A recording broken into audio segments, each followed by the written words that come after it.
Hello students, नमस्कार। Welcome to law prep judiciary YouTube channel. आज के हमारे इस वीडियो का जो टॉपिक है, डिस्कशन का जो टॉपिक है वो है जुडिशियल सेपरेशन और डाइवोर्स।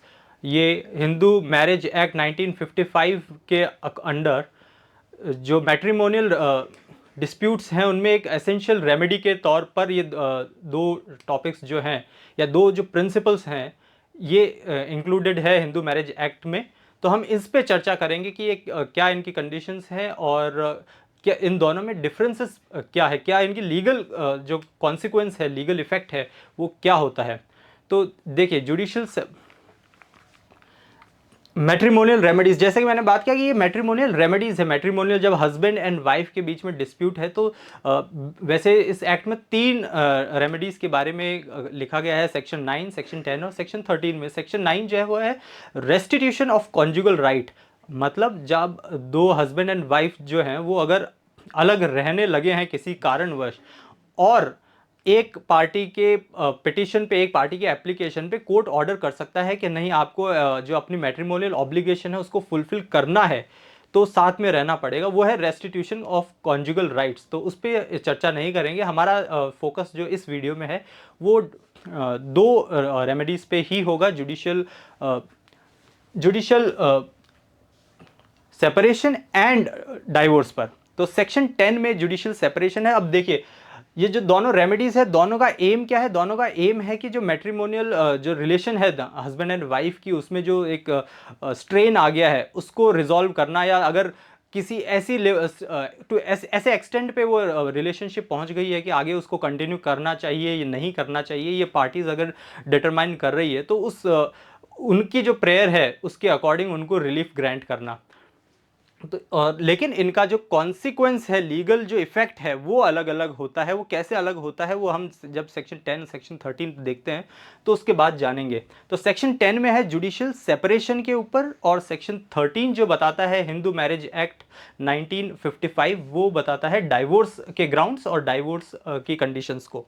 तो स्टार्ट करते हैं जुडिशियल सेपरेशन से। जुडिशियल सेपरेशन क्या होता है, एक अंडरस्टैंडिंग के लिए सेक्शन 10 को पढ़ने से पहले जानते हैं कि जुडिशियल सेपरेशन में कोर्ट जो है वो ऑर्डर करता है। जुडिशियल सेपरेशन का अर्थ है कि लॉ के ऑर्डर के द्वारा या कोर्ट के ऑर्डर के द्वारा जब जो पार्टीज हैं, हस्बैंड एंड वाइफ हैं, उनको अलग रहने के लिए ऑर्डर किया जाता है कि आप साथ में नहीं रहेंगे, आप हस्बैंड एंड वाइफ होते हुए अलग रहें। बिकॉज उन्होंने ऐसी प्रेयर की है। ऐसी प्रेयर क्यों की है कि शायद कुछ ऐसे कंडीशंस या सर्कमस्टेंसेस आ गए थे कि दोनों एक साथ नहीं रह सकते या अपनी मैट्रिमोनियल ऑब्लिगेशंस को फुलफिल नहीं कर सकते, और वो चाहते भी नहीं है कि वो अपना जो रिलेशन है उसको ख़त्म करें।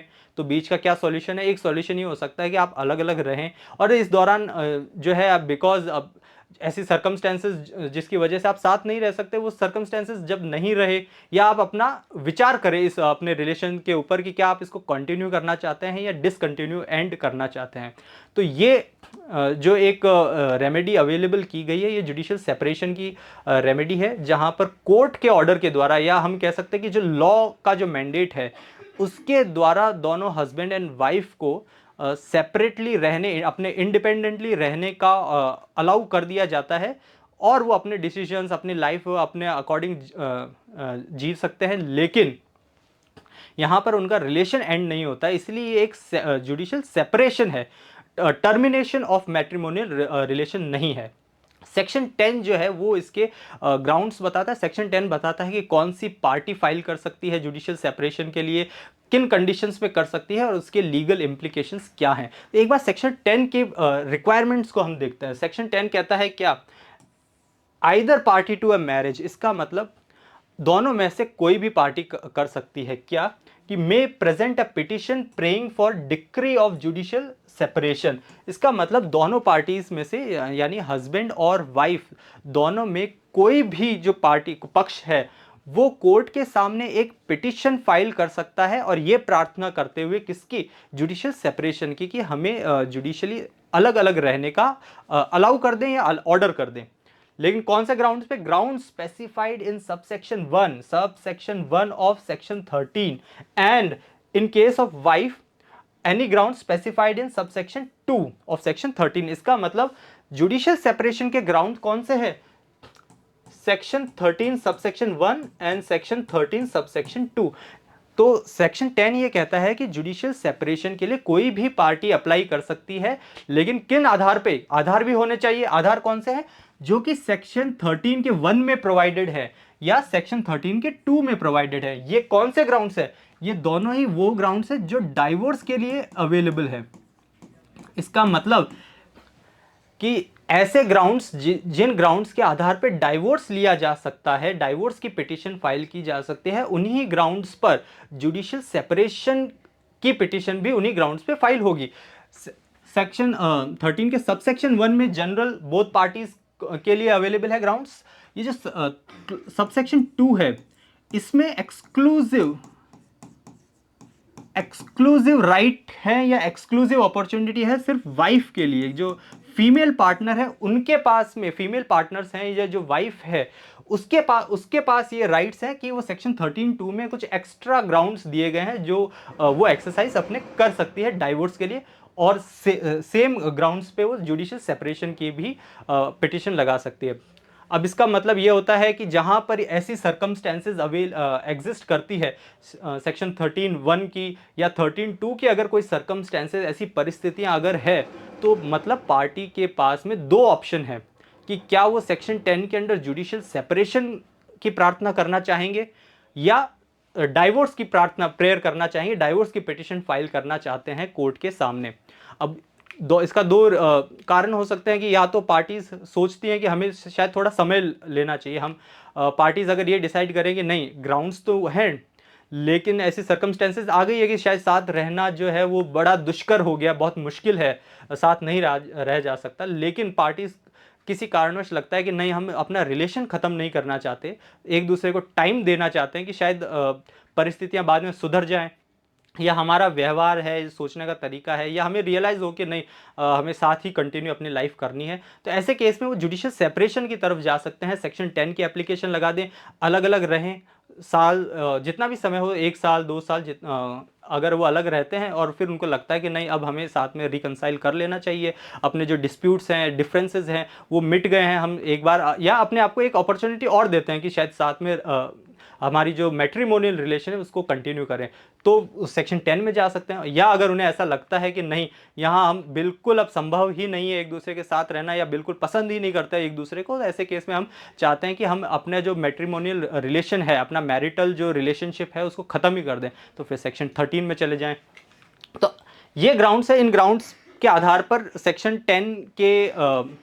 10 का जो सबसेक्शन 1 है वो ये कहता है कि आपको सेक्शन 13 के जो ग्राउंड्स है उसके आधार पर कोई भी पार्टी जुडिशियल सेपरेशन की पिटीशन फाइल कर सकती है कोर्ट में। अब कोर्ट ने अगर ऑर्डर कर दिया जुडिशियल सेपरेशन का तो उसका क्या रिजल्ट होगा? तो उसका जब अगर सबसेक्शन 2 ये कहता है कि जहां कोर्ट ये ऑर्डर कर दे कि आप जुडिशियली सेपरेटेड हैं अब, तो इसका मतलब जो पिटिशनर है जिसने ये प्रार्थना की है कोर्ट से कि मुझे इससे अलग रहने का ऑर्डर कर दें या ये मेरे से साथ ना रहे, ऐसा ऑर्डर करके इसको बता दे रेस्पोंडेंट को, तो जैसे ही कोर्ट का ये ऑर्डर आता है या डिक्री होती है तो इसका मतलब अब जो पिटिशनर है वो ऑब्लिगेटेड नहीं है रेस्पोंडेंट के साथ अपनी जो मैट्रिमोनियल ऑब्लिगेशन है उसको फुलफिल करने का। जो एक हस्बैंड एंड वाइफ की जो ड्यूटीज़ हैं टुवर्ड्स फैमिली या एक दूसरे के प्रति, तो उसको फुलफिल करने की अब कोई ऑब्लिगेशन नहीं है, वो अपना इंडिपेंडेंट रह सकते हैं, लेकिन उनका रिलेशन ख़त्म नहीं हुआ है।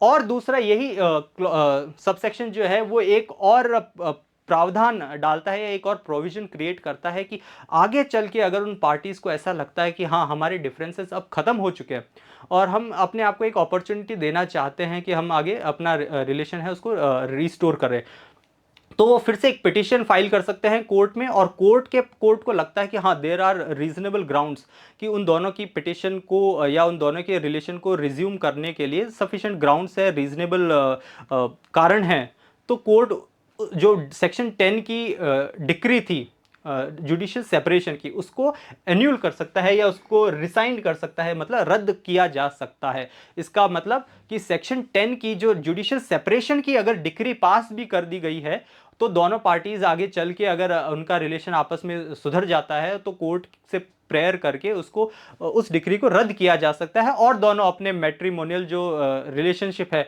या जो कंज्यूमेशन है उसको अपने रिलेशन को कंज्यूमेट कर सकते हैं, फिर से साथ रह सकते हैं, अपनी जो मैरिटल ऑब्लिगेशंस है उनको आराम से लीगली फुलफिल कर सकते हैं।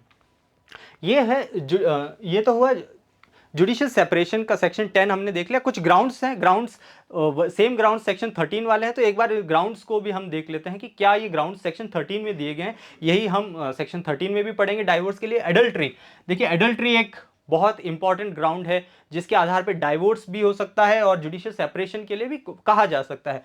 तो एडल्ट्री का मतलब कि अपने वैवाहिक रिलेशन में रहते हुए किसी अन्य महिला या पुरुष के साथ अगर वो एडल्ट्रस रिलेशन एस्टैब्लिश करता है तो ग्राउंड बनता है डाइवोर्स का भी और जुडिशियल सेपरेशन का। वो पार्टी पे ऊपर है कि उसको जुडिशियल सेपरेशन चाहिए या डाइवोर्स ही चाहिए, बिकॉज पार्टीज डिसाइड कर सकती है चलिए ठीक है कि अब जो पार्टनर है उसका एडल्ट्रस रिलेशन था किसी अन्य व्यक्ति के साथ में, लेकिन वो अपॉर्चुनिटी देना चाहते, वो ख़त्म नहीं करना चाहते, तो ठीक है जुडिशियल सेपरेशन की मांग कर सकते हैं। तो एडल्ट्री एक बहुत ही इंपॉर्टेंट और बहुत ही कॉमन ग्राउंड है बोथ डाइवोर्स और जुडिशियल सेपरेशन के लिए। अगला है क्रूअल्टी।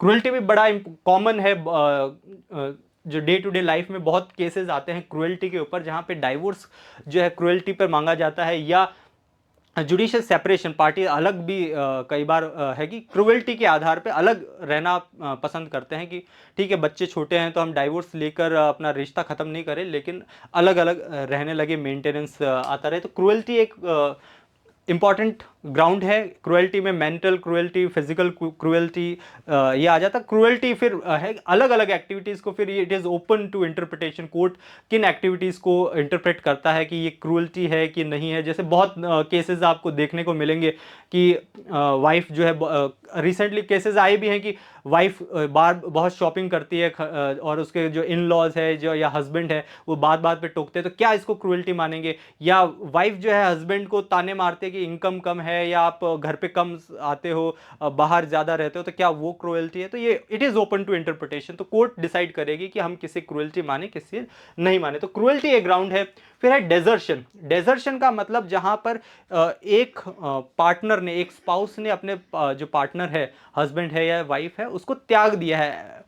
तो त्याग दिया है without any reason, without any valid cause या बिना उसको बताए हुए उसको छोड़ के कहीं चले गए हैं, तो ये डाइवोर्स का भी ग्राउंड है। अब देखिए जुडिशियल सेपरेशन जनरली ऐसे पे मामले कम दिखेंगे कि जुडिशियली सेपरेशन की पिटीशन लगाई है, क्योंकि जब उसने त्याग ही दिया है उसके साथ वैसे ही नहीं रहता तो जुडिशियल सेपरेशन के एप्लीकेशन लगा के कुछ नया चीज़ हो नहीं जाएगा। बट स्टिल डाइवोर्स का ग्राउंड है, जुडिशियल सेपरेशन का भी ये ग्राउंड बनता है कि कोई पार्टी सिर्फ चाहती है कि चलो लीगल एक ऑर्डर आ जाए कि जुडिशियली सेपरेटेड है, शायद कभी वो वापस आ जाए, डाइवोर्स नहीं ले। अगर उसने त्याग दिया हो सकता है साल 2 साल बाद में उसका मन बदले और वो वापस घर पे आ जाए तो कंटिन्यू हो जाएगा रिलेशन। तो एक ग्राउंड बनता है जुडिशियल सेपरेशन का कि कोर्ट के ऑर्डर के थ्रू हम उसे सेपरेट मान लें।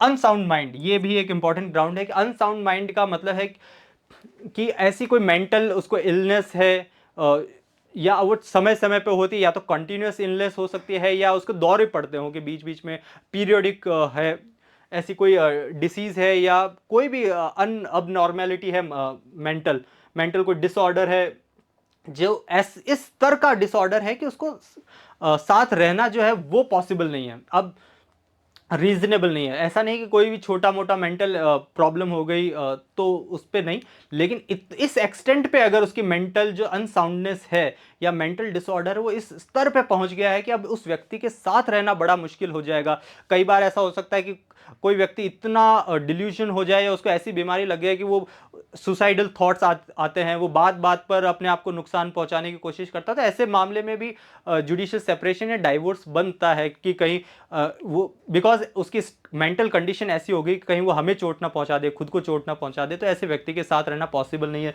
तो ये भी एक वैलिड ग्राउंड है। फिर एक है वेनेरियल डिसीजेस कि एक स्पाउस को ऐसी गंभीर कम्युनिकेबल डिसीज हो गई जो कि इनक्योरेबल है, इनक्योरेबल कम्युनिकेबल डिसीज, कि ऐसी गंभीर ऐसी बीमारी हो गई है, एक तो उसका इलाज नहीं है, ला इलाज है, दूसरी कि एक व्यक्ति से दूसरे व्यक्ति को हो सकती है, संक्रमण जिस संक्रमित की जा हो सकती है। मोस्टली एसटीडीज के केस में ऐसा होता है कि अगर एक पार्टनर को ऐसी कोई बीमारी हो गई कि अब साथ वाले व्यक्ति को के साथ ज़्यादा संभावनाएं है कि कहीं दूसरे को ट्रांसफ़र ना हो जाए, ट्रांसमिट ना हो जाए, तो ऐसे केस में जुडिशियल सेपरेशन या डाइवोर्स जो है वो उसकी मांग की जा सकती है। रिनंसिएशन ऑफ द वर्ल्ड, अगर किसी ने ये भौगोलिक संसार ही त्याग दिया है, अध्यात्म की ओर चला गया है, संन्यास ले लिया है, बेसिकली जब संन्यास ले लेता है कोई पार्टनर, तो ऐसे केस में जो दूसरा पार्टनर है वो क्या करे, वो अब जब एक ने संन्यास ले ही लिया है तो अब वो कहाँ रहे, हो सकता है वो अपना इंडिपेंडेंट अब नई शुरुआत करना चाहता है, ऐसे केस में वो डाइवोर्स भी मांग सकता है सेक्शन 13 के अंडर। और जुडिशियल सेपरेशन का भी उसके पास ऑप्शन है। हालांकि यहाँ पे फिर से वही बात हो गई कि जुडिशियल सेपरेशन की उसको अलग से कोई आवश्यकता है नहीं, जब उसने उसके एक पार्टनर ने, स्पाउस ने अगर संन्यास लेके त्याग ही दिया, चले ही गया कहीं और, तो वो वैसे ही अलग रह रहा है। बट स्टिल कि एक ऑप्शन है कि क्या पता वो संन्यास से वापस आ गए, तो कि संन्यास लेने गया था छोड़ छाड़ के और 2 साल बाद में उसका मन बदला कि नहीं नहीं मुझे तो गृहस्थ जीवन में ही जीना है, ये मेरे बस का नहीं है, और वो वापस अगर आता है, तो ऐसे केस में भी जो पार्टनर है वो हो सकता है कि अगर अब जुडिशियल सेपरेशन ही हुआ था और टर्मिनेट नहीं हुई थी तो कंटिन्यू कर लेंगे। तो यहाँ पे भी ऑप्शन जुडिशियल सेपरेशन का। एक और ग्राउंड है जहां पर उसने रिलीजन चेंज कर लिया हो, अब वो हिंदू नहीं है, तो ग्राउंड का डाइवोर्स का एक ग्राउंड है कि अगर कन्वर्जन के थ्रू अगर रिलीजन चेंज कर लिया है तो पार्टी के पास में ऑप्शन रहता है कि वो डाइवोर्स ले ले या जुडिशियल सेपरेशन भी कर सकता है कि अगर ये अब नॉन हिंदू हो गया, कन्वर्ट हो गया है और उसके साथ नहीं रहना, तो जुडिशियल सेपरेशन की पिटिशन भी लगाई जा सकती है। अगला ग्राउंड है, ये स्पेसिफिकली वाइफ के लिए को दिया गया है कि अगर शादी के बाद में, विवाह के बाद में हस्बैंड जो है वो गिल्टी पाया जाता है किसी सेक्सुअल ऑफेंस या किसी अननेचुरल ऑफेंस का, और गिल्टी हेल्ड किया जाता है, तो वाइफ जो है वो डाइवोर्स या जुडिशियल सेपरेशन सेक्शन 10 के अंडर उसकी मांग कर सकती है। तो ये है हो गए ग्राउंड्स कि कौन कौन से ऐसे ग्राउंड्स है, आधार है जिस पर जुडिशियल सेपरेशन की मांग की जा सकती है। अब जुडिशियल सेपरेशन कोर्ट ने दे दिया तो दोनों जो है वो मैरिटल ऑब्लिगेशंस सस्पेंड हो जाएंगे, उनकी जो मैरिटल रिलेशन है वो सस्पेंड हो गया, खत्म नहीं हुआ, वो बाध्य नहीं, उनको ऑब्लिगेशन नहीं है, कोई बाध्यता नहीं है कि आपको अब अपनी मैट्रिमोनियल जो ऑब्लिगेशंस होती है, ड्यूटीज होती है एज ए हस्बैंड या एज ए वाइफ, वो फुलफिल करनी ही है, ऐसी कोई ऑब्लिगेशन नहीं है। लेकिन इंपॉर्टेंट चीज कि दे आर लीगली मैरिड, वो अभी भी उनका लीगल स्टेटस क्या है, लीगल स्टेटस तो एज अ हस्बैंड और वाइफ का ही है, वो खत्म नहीं हुआ है। तो इसका मतलब वो रीमैरी नहीं कर सकते, दोबारा शादी नहीं कर सकते। जहां पर जुडिशियल सेपरेशन हो गया, चाहे वो 6 महीने हो गए साथ नहीं रह रहे हैं, 1 साल हो गया, 1.5 साल हो गया, लेकिन वो दोबारा शादी तब तक नहीं कर सकते हैं जब तक कि डाइवोर्स नहीं हुआ है। ये इंपॉर्टेंट इनका डिफरेंस है। अब आते हैं डाइवोर्स पे। तो डाइवोर्स पे चर्चा करने के लिए बहुत ज़्यादा ग्राउंड्स तो सेम है, हमने ग्राउंड्स देख ही लिए। ग्राउंड्स पे डिस्कशन का ज़्यादा अब स्कोप नहीं है, लेकिन क्या होता क्या है डाइवोर्स? डाइवोर्स है परमानेंट डिसोल्यूशन। डाइवोर्स का मतलब कि अगर डाइवोर्स फाइल क्यों कर रहा है, सेम ग्राउंड्स एग्जिस्ट कर रहे हैं अभी भी, लेकिन पार्टी चाहती है कि नहीं अब मुझे तो ये रिश्ता ही नहीं रखना है। पहले वाले में था, जुडिशियल सेपरेशन के केस में था कि नहीं मुझे इसके साथ नहीं रहना है, साथ नहीं रहना है तो ठीक है अलग हो जाए, अलग अलग रहो, लेकिन हस्बैंड वाइफ माने जाओगे। लेकिन ऐसी नौबत आ जाए, ऐसी सिचुएशन आ जाए कि नहीं मुझे तो अब रिश्ता रखना ही नहीं है, कोई ड्यूटी उसके हस्बैंड या उसका वाइफ कहलाना नहीं है, बिल्कुल अलग ही हो जाना है, अपनी लाइफ नए सिरे से शुरू करनी है। तो ऐसे केस में जो परमानेंट एक रिलीफ है या परमानेंट जो सॉल्यूशन है वो है क्या? डाइवोर्स। तो परमानेंट एंड ले आता है किसी भी मैरिटल रिलेशनशिप पे, मैरिज पे। It ends all legal obligation. तो सभी तरह के जो legal obligation husband and wife के हैं, एक वैवाहिक जीवन के जो दायित्व हैं, उनको खत्म कर देता है कि अब अगर डाइवोर्स की डिक्री पास हो गई है तो इसका मतलब जो पार्टीज हैं वो बिल्कुल अपने आप में बिल्कुल अलग हो चुके हैं और कोई ऑब्लिगेशंस हैं ही नहीं उन पे अब, और न ऐसी कोई संभावना है फ्यूचर में। तो इनके सेक्शन 13 में ग्राउंड्स हैं। सेक्शन 13 में सेम ग्राउंड कौन कर सकता है? कोई भी पार्टी जो है वो डिक्री के लिए पिटीशन लगा सकती है डिसॉल्विंग के लिए, जो उनका मैरिज है, मैरिज को डिसॉल्व करने के लिए, मैरिज को डिसॉल्व या एंड करने के लिए कोर्ट से प्रार्थना कर सकती है कि ऐसी डिक्री पास कर दो कि ये फॉलोइंग ग्राउंड्स हमारे पास है, इन आधार पर इनमें से एक ग्राउंड है, इस आधार पे हमें ये रिश्ता जो है वो टर्मिनेट कर दो इस रिलेशन को। तो कौन से ग्राउंड से? सेम ग्राउंड से एडल्ट्री का ग्राउंड हो गया। एडल्ट्री के ग्राउंड में देखिए, एडल्ट्री में सुप्रीम कोर्ट ने एडल्ट्री को जो है वो, या एडल्ट्री के ऑफेंस को for the purpose of IPC या पेनल कोड जो है या बीएनएस है, तो उसके पर्पस के लिए उसको अनकॉन्स्टिट्यूशनल डिक्लेयर कर दिया था। ये हम सभी जानते हैं। अब ये कौन से केस में किया था, ये आप कमेंट बॉक्स में बताएं कि कौन से केस में एडल्ट्री के ऑफेंस को अनकॉन्स्टिट्यूशनल सुप्रीम कोर्ट ने डिक्लेयर किया। लेकिन इंपॉर्टेंट क्या है कि एज एन एडल्ट्री को as an offence unconstitutional declare किया है। As a ground of divorce तो उसी केस में मेंशन किया है कि ग्राउंड ऑफ डाइवोर्स बना रहेगा, कि इस आधार पे डाइवोर्स या जुडिशियल सेपरेशन लिए जा सकते हैं। इसका मतलब अगर एडल्ट्री का कोई एक्ट हुआ है तो पार्टीज के पास में राइट है कि वो डाइवोर्स ले ले। या क्रुएल्टी का ग्राउंड हमने देख ही लिया, या डेजर्शन का कि अगर continuous period not less than 2 years, मतलब कम से कम 2 साल या 2 साल से अधिक हो चुका है, उतना साल निकल चुका है त्याग किए हुए, उसके छोड़े हुए, कि उसने उसको डेजर्ट कर दिया, त्याग दिया है, और 2 साल से अधिक निकल चुके हैं, अब राइट आता है उस पार्टी के पास में कि वो डाइवोर्स के लिए पिटिशन फाइल कर दे, चाहे वो हस्बैंड है, वाइफ है। अगर वाइफ ने उसको त्याग दिया, कहीं और रहने लग गई या पता ही नहीं कहाँ रहती है, तो आगे चल के डाइवोर्स की पिटिशन फाइल करे। अब डाइवोर्स की पिटिशन फाइल करना इसलिए आवश्यक है कि डाइवोर्स की डिक्री आ गई तो फिर वो अपनी लाइफ, हो सकता है कि रीमैरी करना चाहे, या आगे और कोई जो उसकी लीगल इम्प्लीकेशन है कि वो अपने जो प्रॉपर्टी का कैसे डिवाइड करना चाहे वो डिसाइड कर सकता है। Ceases to be a Hindu, तो ये हमने देख लिया। कन्वर्जन हो गया, तो कन्वर्जन हो गया, अगर वो अब हिंदू नहीं है, तो हिंदू नहीं होने से अपने आप में क्या है कि बाय डिफॉल्ट वो मैरिज खत्म नहीं होगी। देखिए, हिंदू मैरिज में मैरिज होने के लिए हिंदू होना आवश्यक है, लेकिन हिंदू हो गए, मैरिज हो गई, उसके बाद में अगर कन्वर्जन कर भी लिया तो उस कन्वर्जन की वजह से वो मैरिज डिसॉल्व नहीं होगी, डाइवोर्स की डिक्री लेनी होगी।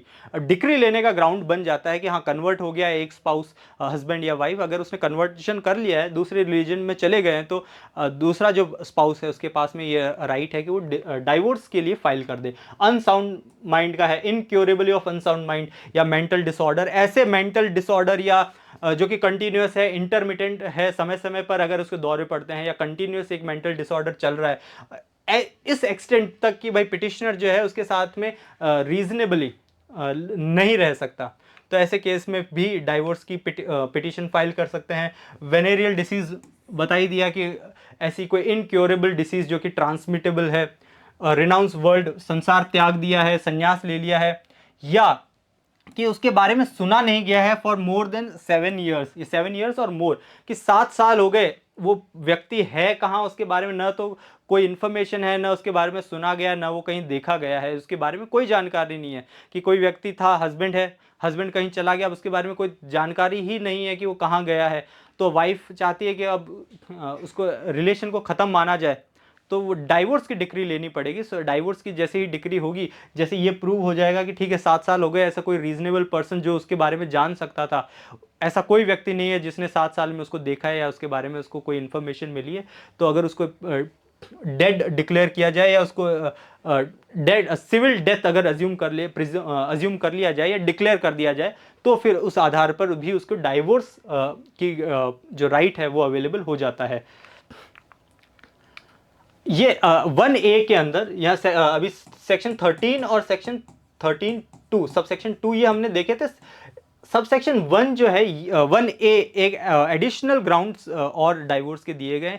ये ग्राउंड्स क्या है, ये दो बाद में जोड़े गए अमेंडमेंट से। इसमें यह है कि अगर जुडिशियल सेपरेशन की डिक्री पास हो गई थी, दोनों पार्टीज के बीच में कहीं पहले जुडिशियल सेपरेशन की डिक्री पास हो चुकी है और अब 1 साल या 1 साल से अधिक हो गया है और दोनों ने का कॉन्ज्यूमेशन नहीं हुआ है, दोनों ने वापस साथ में रहना शुरू नहीं किया है, तो फिर एक राइट बन जाता है कि वो डाइवोर्स क्लेम कर सकते हैं। कोहैबिटेशन स्टार्ट नहीं हुआ है, तो जहां पर कोहैबिटेशन रिज्यूम नहीं हुआ दोनों पार्टीज के बीच में, कब, जब डिक्री ऑफ जुडिशियल सेपरेशन उनके बीच में कोर्ट ने अवॉर्ड कर दिया, और 1 साल या 1 साल से ऊपर हो चुका है उनको जुडिशली सेपरेटेड होते हुए, और अभी भी कोहैबिटेशन रिज्यूम नहीं हुआ है, तो फिर से ये एक डिफ़ॉल्ट डाइवोर्स नहीं बन जाएगा कि 1 साल से ऊपर हो गया जुडिशियल सेपरेशन के बाद में तो डाइवोर्स हो गया, नहीं।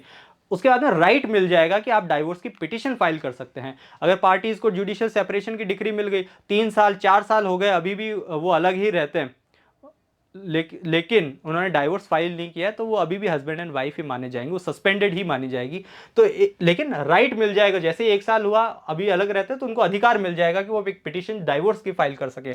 या रेस्टिट्यूशन ऑफ कॉन्जुगल राइट, जो सेक्शन 9 में कोर्ट ने ऑर्डर कर दिया कि नहीं, आपको अब साथ में रहना पड़ेगा, अपनी मैट्रिमोनियल ऑब्लिगेशंस फुलफिल करनी पड़ेगी, रेस्टिट्यूशन ऑफ कॉन्जुगल राइट की डिग्री पास कर दी, उसके बावजूद पार्टी साथ में अपनी जो कॉन्जुगल राइट्स है उसको रिज्यूम नहीं किया है, 1 साल या उससे अधिक समय निकल चुका है, फिर वापस से अधिकार बन जाता है कि ठीक है, अब आपके पास अधिकार है कि आप डाइवोर्स के लिए फाइल कर दे। कोर्ट ने तो ऑर्डर कर दिया कि आपको साथ रहना है, लेकिन पार्टीज ने रिज्यूम नहीं की अपनी रिलेशनशिप, तो एक पक्ष, कोई भी पक्ष जो है वो डाइवोर्स की पिटिशन फाइल करके ये रिलीफ क्लेम कर सकता है। सबसेक्शन 2 में जो ग्राउंड्स है वो एक्सक्लूसिवली वुमेन को या वाइफ को अवेलेबल है कि इन ग्राउंड्स के आधार पर वाइफ जो है वो क्लेम कर सकती है डाइवोर्स। कौन सा है ये सबसेक्शन, इसका क्लॉज 1 है वो अब इतना रेलेवेंट नहीं है, ये उन मैटर्स के लिए था जो कि 1955 का जो एक्ट लागू हुआ उससे पहले शादी हो चुकी थी, तो मतलब 55 से पहले अगर मैरिजेस हुई हैं उन पे एप्लीकेबल है, उन पे बाइगमी का अगर हस्बैंड जो है उसने दोबारा शादी कर ली है तब ये ग्राउंड अवेलेबल था, पर अब ऐसे केसेस कम है, शायद होंगे भी नहीं, और आने वाले समय तो और भी नहीं होंगे, तो इसको देखने का उतना मतलब नहीं है। हाँ, 2, जहाँ पर हस्बैंड सिंस सॉलिमनाइजेशन ऑफ मैरिज, विवाह के बाद में, दोनों के विवाह के बाद में अगर हस्बैंड किसी सेक्सुअल ऑफेंस या अननेचुरल ऑफेंस के लिए लाइबल हेल्ड किया जाता है, तो वहां वाइफ जो है उसको डाइवोर्स का राइट मिल जाएगा, वो डाइवोर्स की पिटिशन कर सकती है, और सेक्शन 10 में जुडिशियल सेपरेशन की भी पिटिशन कर सकती है चाहे तो। अगला क्लॉज हिंदू अडॉप्शन या मेंटेनेंस एक्ट के अंडर, या सेक्शन 144 ऑफ बीएनएसएस, जो कि पहले सीआरपीसी का कौन सा सेक्शन होता था, सेक्शन 125 और सीआरपीसी, जहां पे मेंटेनेंस की कोई डिक्री या ऑर्डर पास कर दिया कोर्ट ने, और चाहे वो अलग रहते हो या नहीं भी रहते हो, चाहे साथ में रहते हो, फिर भी अगर कोर्ट ने मेंटेनेंस का ऑर्डर या कोई डिक्री पास की है section 18 of Hindu adoption act में या सेक्शन 144 ऑफ बीएनएसएस के अंदर, तो उस डिक्री के पास होने के बाद में 1 साल से अधिक समय निकल गया, दोनों पार्टीज बिल्कुल अलग होने लगे, रहने लगे, क्योंकि जाहिर सी बात है सूट फाइल हुआ है या कोई डिस्प्यूट हुआ है तो उनके बीच में झगड़ा हो सकता है, उस बात को लेकर वाद विवाद हो सकता है, और उसके बाद में अगर उन्होंने अलग रहना स्टार्ट ही कर दिया और 1 साल से अधिक समय निकल गया, तो भी वाइफ के पास में ये राइट आ जाता है कि वो डाइवोर्स क्लेम करे, फिर मेंटेनेंस जो है वो तो कंटिन्यू होता रहेगा, लेकिन वाइफ के पास में एक राइट आ जाता है। और ये एक और राइट जो है इसकी भी अब जो है रेलेवेंसी धीरे धीरे कम हो जाएगी, या कम, ऑलमोस्ट कम हो चुकी होगी। ये उस 1955 के टाइम को ध्यान में रखते हुए बनाया गया है कि उस समय या लेट 90s तक भी जो बाल विवाह होते थे, तो अगर विमेन जो गर्ल चाइल्ड है वो 15 साल से पहले उसकी शादी हो गई और 15 साल के बाद में वो ये कहती है कि नहीं, मुझे ये शादी एक्सेप्ट नहीं करनी है, तो ऐसे केस में वो डाइवोर्स फाइल कर सकती है, लेकिन 18 से पहले। तो जहां पर मैरिज कब हुई, marriage was solemnised before she attained age of 15 years and she repudiated the marriage after attaining the age, but before attaining the age of, after attaining that age का मतलब 15 years and before attaining the age of 18 years, मतलब 18 साल से पहले अगर उसने ये decide कर लिया 15 की होने के बाद में और 18 के बाद में, इसका अर्थात कि जब 15 से पहले तो उसकी मैरिज हो गई, मैरिज कब हुई, बिफोर 15, और 15 से लेके 18 के बीच में उसने डिसाइड किया कि नहीं, मुझे मैरिज नहीं कंटिन्यू करनी, मुझे शादी नहीं कंटिन्यू करनी, तो वो डाइवोर्स की डिक्री के लिए एप्लीकेशन लगा सकती है। 18 के बाद क्यों नहीं, क्योंकि 18 के होने के बाद में जो उसके पास में क्या ऑप्शन आता है कि उसको वैलिड करने का ऑप्शन भी आता है या वॉइडेबल करने का भी आता है, बिकॉज जो मैरिज कैसी है वो वॉइडेबल मैरिज है। वॉइडेबल मैरिज, वॉइडेबल का मतलब क्या हुआ, वॉइडेबल का मतलब void at option of a party, तो मतलब एक पार्टी चाहती है कि उसको वॉइड डिक्लेयर करे या वैलिड, वॉइड उसको माने या वैलिड माने, तो 18 का होने के बाद में ये ऑप्शन है कि भाई वो अगर उसको वैलिड मानना चाहती है तो वैलिड माने, वॉइड मानना चाहती है तो जब वो वॉइड मैरिज हो गई है, शून्य विवाह है, तो वो विवाह है ही नहीं, तो ऐसे केस में डाइवोर्स हो नहीं सकता। तो 15 से 18 के बीच में है कि अभी भी वो कंसेंट देने के लिए या उसको वैलिडिटी ग्रांट करने की एज में तो नहीं आई है, तो वो ये कह सकते हैं कि वो शादी नहीं उसको मानती है। तो ऐसे केस में वो वहाँ डाइवोर्स लिया जा सकता है। 18 के होने के बाद में वो या तो उसको वॉइड माने या वैलिड माने। तो वॉइड अगर मानती है तो वहाँ पे जब वॉइड है तो मैरिज ही नहीं है, तो डाइवोर्स की बात आती ही नहीं है। तो ये है डाइवोर्स के ऊपर। अब देखिए ग्राउंड्स सेम है, सेम ग्राउंड्स पे पार्टीज का ऑप्शन है कि मुझे जुडिशियल सेपरेशन चाहिए या मैरिज डाइवोर्स चाहिए, और वो सेक्शन 10 या सेक्शन 13 में जा सकते हैं। अब इसमें डिफरेंस क्या आता है, डिफरेंस मेजर डिफरेंस क्या है, बहुत छोटा सा डिफरेंस है। बस इनका इफेक्ट क्या होगा, लीगल इफेक्ट क्या होता है, यही इसी बात पे दोनों अलग हैं। पहले भी हमने कहा कि जुडिशियल सेपरेशन में जो मैरिटल रिलेशन है वो सस्पेंड हुआ है, वो टर्मिनेट नहीं हुआ है, वो अभी भी हस्बैंड एंड वाइफ हैं। एंड वो जब हस्बैंड एंड वाइफ है तो चाहे 2 साल 3 साल निकल गए उनको जुडिशियल सेपरेशन को, वो मैरिज नहीं कर सकते। और वो जो मैट्रिमोनियल लॉ से आगे जो भी प्रोविजंस निकले वो एप्लीकेबल हैं। वहीं डाइवोर्स हो गया तो डाइवोर्स हो गया तो अब वो मैरिज उनकी टर्मिनेट हो गई है, उनके मैरिटल ऑब्लिगेशन सारे खत्म हो चुके हैं, और न वो हस्बैंड एंड वाइफ है, और हस्बैंड एंड वाइफ नहीं है तो वो आगे रीमैरिज भी कर सकते हैं। और फिर जैसे अगर डाइवोर्स हो गया फिर और लॉस क्या आते हैं, जैसे सक्सेशन एक्ट। अब वो अगर husband and wife judicial separation में रहते हैं और हस्बैंड की डेथ हो गई, तो अभी भी क्योंकि वो वाइफ है उसकी लीगली वेडेड, ऑल दो जुडिशियल सेपरेशन की डिक्री है, लेकिन अगर हस्बैंड की डेथ हो गई तो जो सक्सेशन का लॉ है उसके अकॉर्डिंग उसका प्रॉपर्टी का कुछ पोर्शन जो है वो सक्सीड करेगी। लेकिन डाइवोर्स हो चुका है, डाइवोर्स होने के केस में अगर अब उसके बाद में हस्बैंड की डेथ होती है तो उसकी प्रॉपर्टी का सक्सेशन के थ्रू पे कोई राइट नहीं होगा उसकी वाइफ का, राइट।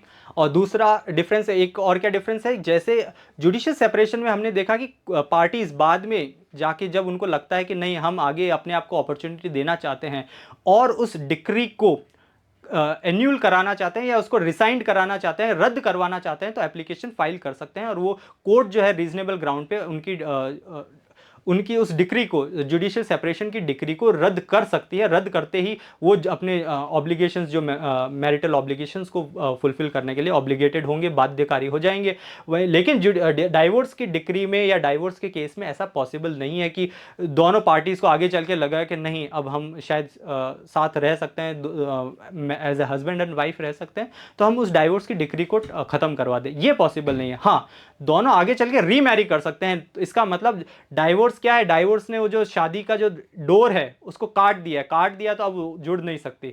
तो ऐसे केस में हाँ, दोनों हस्बैंड एंड वाइफ कब होंगे, नई डोर से बन जाएंगे, दोबारा शादी कर लेंगे तो हस्बैंड एंड वाइफ हो सकते हैं। लेकिन जो डिक्री, जो डाइवोर्स की डिक्री है जिसने उस रिलेशनशिप को टर्मिनेट किया, वो एन्यूल नहीं हो सकती।